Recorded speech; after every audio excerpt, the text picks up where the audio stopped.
Hola, buenos días. Soy Nico.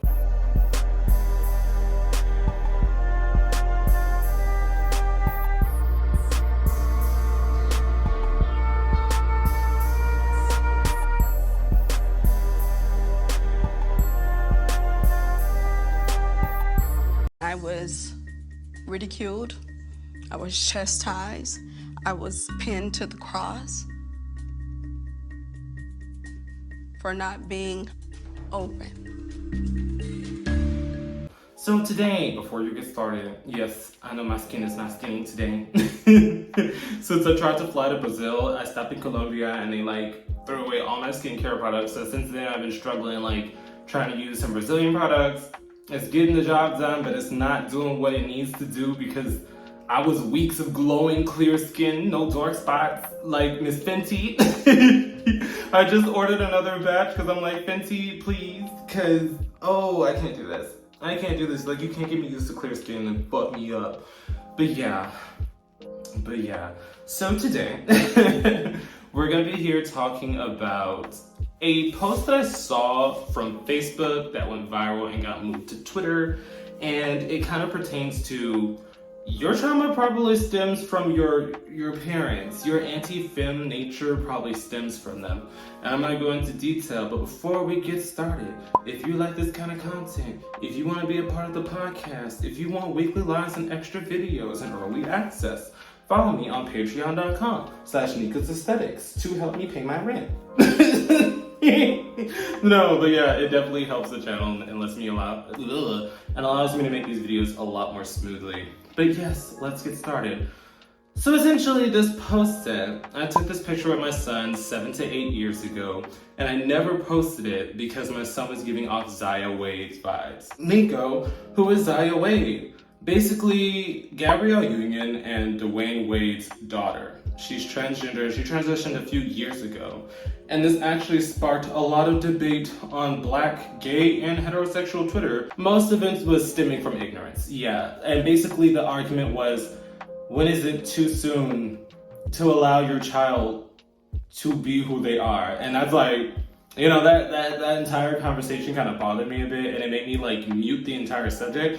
Nico, despite me staying very active with pop culture and very active with gay commentary, a lot of you bitches stress me out and make shit depressing. Nico, listen, a lot of people online are negative and mean and just tires me out. I'm just can we have a nice conversation? Did anybody like the chicken? Did anybody like the chicken? Did you have a good day? Did you sleep well? Are you stressed? Is your back tight? Give me some positive feedback sometimes. So I kind of detached from that conversation just because I'm I cannot do this. But yeah, I wanted to talk about how a lot of our traumas and a lot of our femphobia stems from our parents. I feel like a lot of queer people growing up were basically this hidden figure in their family because everybody was afraid of the self-presenting of femininity. And I've been through that in the sense that when I was singing a song too femininely, I would be met with physical recourse.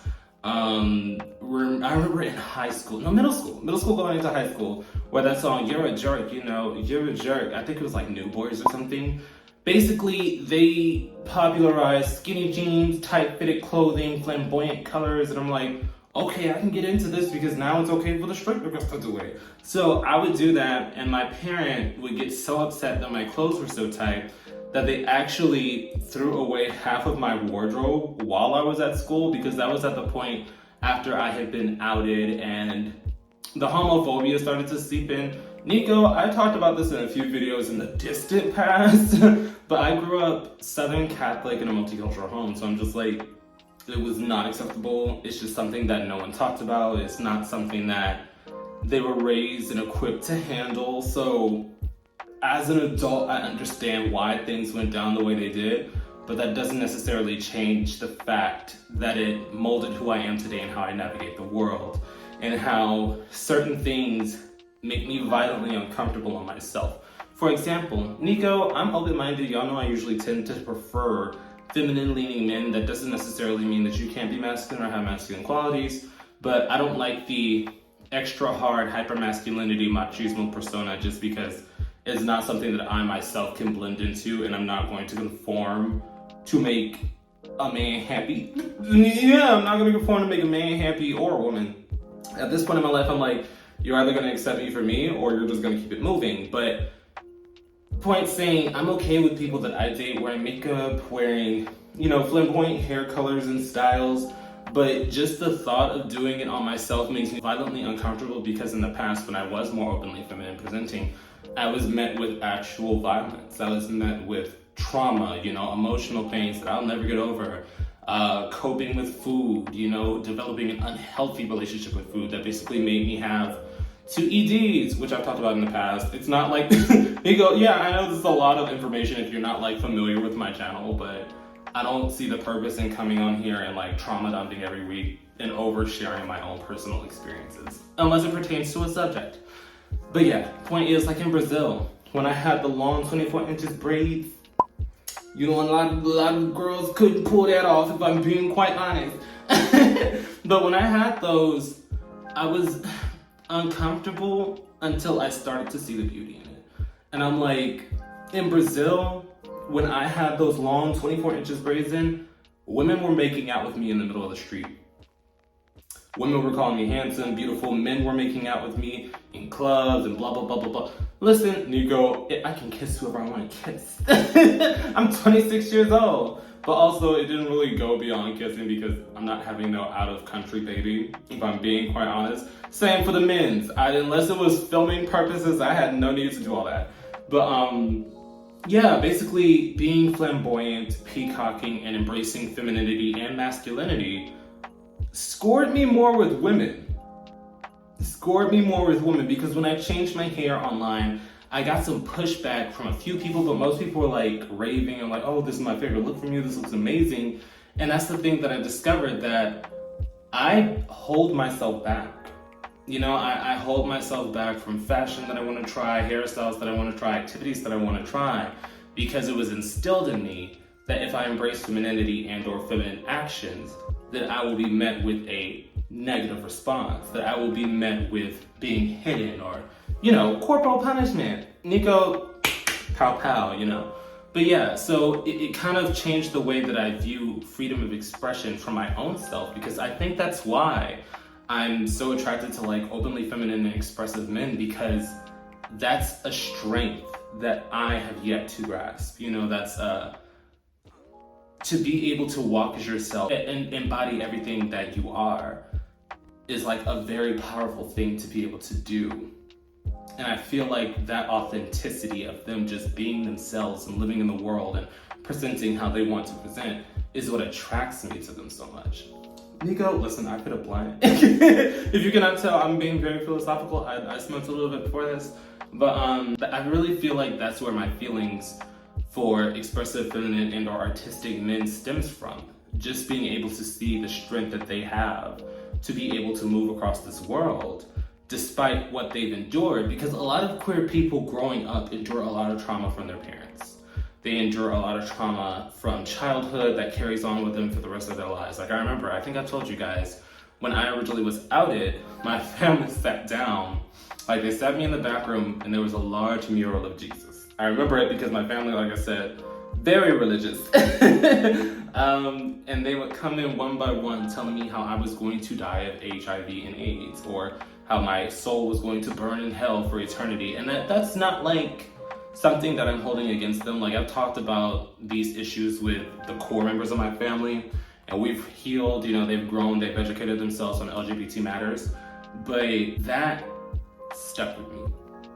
And I feel that's honestly gonna stick with me for the rest of my life. Obviously, I am growing out of it. I'm being more expressive, I'm being who I am, but I feel if I hadn't been placed in such traumatic experiences for so long, that I would have been further in life. I feel I would not be as conflicted with my self-identity and how I present in the world and how comfortable I am just walking down the street. I have terrible social anxiety, depression, I tell you guys, I talk about this on Twitter. If you don't know about this, now you know.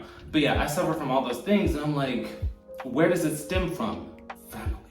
And it's so interesting because it's I remember I was having this discussion with my family because they're like, you haven't come seeing the new babies, you don't hang around, you don't come on holidays. Why are you so disconnected from the family? Because they're a very strong family union. And I'm like, since I was 12, I have not been a welcome part of the family, you know? So it's not like something that I can just naturally bounce back in now that we've healed. It's like, from this point in my life, from 12 to 26, I know nothing about y'all. Just because I had to isolate myself from my own safety and security. Like, my family knows nothing about me. I actually know nothing about them. Like, I remember I sat down with my sister, who we never had issues because she was only 3 years older than me, so she didn't really have that mindset. But we sat down and we were just talking and we're like, that happened in your life? When did that happen? Like, I didn't even know she was like engaged and living with a man until she was married at one point. I'm just like, oh, well, you know, congratulations, kudos to you, bitch. But yeah, it's like, I feel like a lot of our traumas and pains and hesitations are brought out from our traumatic childhoods and or family years.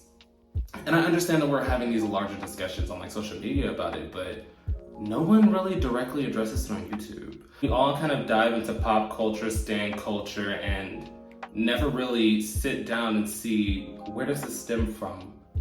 Why do I think like this? Why do I move like this? And the more expressive and open-minded that I get, the more I feel like I'm having a personal growth that's gonna like benefit me in the long run. Mind you, this may be the blunt talking, but yeah.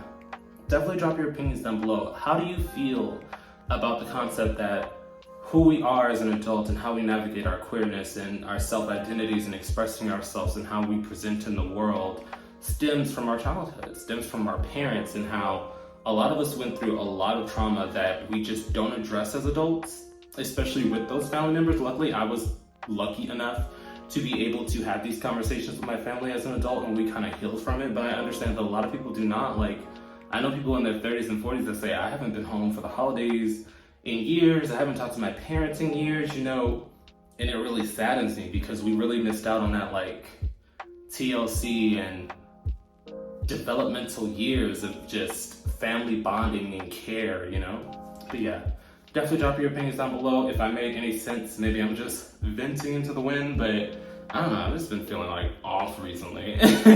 So I'm hoping that with this new Fenty to clear my skin, with this new dramatic haircut and tats that I'm going to be doing, Nico, listen, I'm rebranding. I'm finally gonna rebrand as the person that I want to present into the world. Mind your business. If you like it, you like it. If you don't tell me, because that's the thing. A lot of people, like, when I had my braids in, they felt like they could just tell me and like throw shots at me and tell me I look like a lesbian. I blocked so many bitches. One thing you're not gonna play about is my piece, bitch. But yeah, definitely drop your opinions down below and your experiences. I definitely want to hear, and you know, I actually read the comments even to my detriment. But yeah. And once again, a quick thank you to all my patrons on Patreon, and a quick shout out to my third eye tier patrons. Your support means everything to me and helps me do this a lot more smoothly. I will also be listing this week's live stream topic in case anybody wants to join in on the fun. I will see you guys there.